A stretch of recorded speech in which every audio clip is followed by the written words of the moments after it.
Well, Arbiter, I think you're cute too.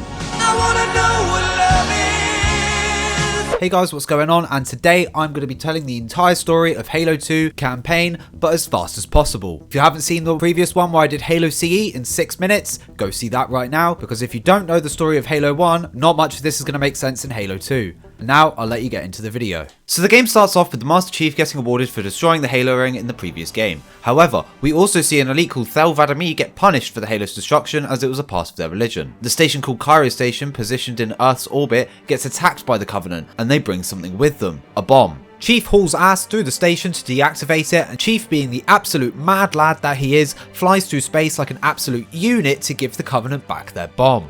After successfully doing that, the brick lands on the In Amber Clad, a ship captained by Miranda Keyes, Captain Keyes' daughter, and they make their way to the surface of Earth.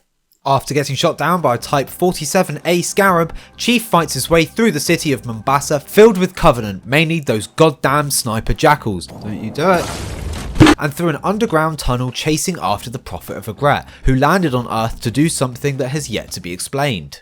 Still chasing after the Prophet of Regret, going over a bridge and through another tunnel in a tank, left by Johnson, who knows what the ladies like. Chief shoots his way through a variety of Covenants such as Jackal snipers, ghosts, wraiths, all the way up until he meets the Scarab again, where he boards it and takes it down from the inside. Suddenly, the Covenant opens up a portal and you follow them into it. And now we get into one of the coolest levels in Halo history. Not for the level itself, however the level itself is great, but as the fact that you can now play as the Covenant. The bad guys from last game? Yeah, you are them now. The Arbiter, this guy you're playing as, is chasing with intent to kill this bad guy who defected from the Covenant after finding out that their religion is a lie. Still chasing after the naughty elite. What do you mean by that? You come across a facility he ran into, but not just any facility, a flood containment facility. Oh no, now the flood is loose, and you are not only chasing the elite, but also killing any flood that stands in your way. Finally, the Arbiter catches up with him and 343 turns up, starting to tell the Arbiter about Halo's true purpose. After a boss battle, you kill the naughty elite, and the mission concludes with 343 being taken by the Covenant.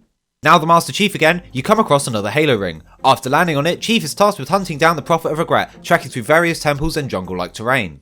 Still after the Prophet of Regret, Chief takes a few gondola and underwater elevator rides until he gets to the final location where he finally engages the Prophet of Regret and literally punches him to death in Halo 2's second boss battle. After the Covenant hears this, they immediately start firing at the Chief where he jumps off into the ocean. However, this was not his grave. Now the Arbiter again, he was tasked with retrieving the Halo Ring's key from the library, but don't worry, we're not reliving that shit again. We're going an alternate route, however the Flood is still here as the enemy. Fighting his way through the Flood, the Arbiter finds himself in an elite camp, where he has to defend it from the Flood. Picking up where we left off in the last mission, the Arbiter is still fighting his way through until he gets to a gondola, which will take him straight to the key. However, the humans are ahead of him by a few minutes. In a showdown between the humans and the Covenant faction win and take Miranda as prisoner, but this is not the only twist. The Arbiter was betrayed by the Covenant, however this was not his grave either. And now the ultimate climax of this game comes to pass, with the Arbiter and Chief finally meet. However, they also meet the Gravemind, the Flood CEO. The Gravemind tasks the Arbiter and Chief to look in 2 places for the key to stop the Halo Ring from being fired. In this mission, Chief fights his way through High Charity, a big space mushroom, to get the key that the Prophet of Truth, this guy, has. Back as the Arbiter, searching the other spot for the key, the Arbiter fights his way through a shit ton of brutes trying to stop him and comes across his elite best friend. Now the Master Chief for the final time, Chief fights his way through the flood-infested High Charity, chasing after the Prophet of Truth and manages to get onto the ship where Truth is escaping to go back to Earth, while Tartarus, the big mad monkey, takes Miranda to go and activate the Halo Ring.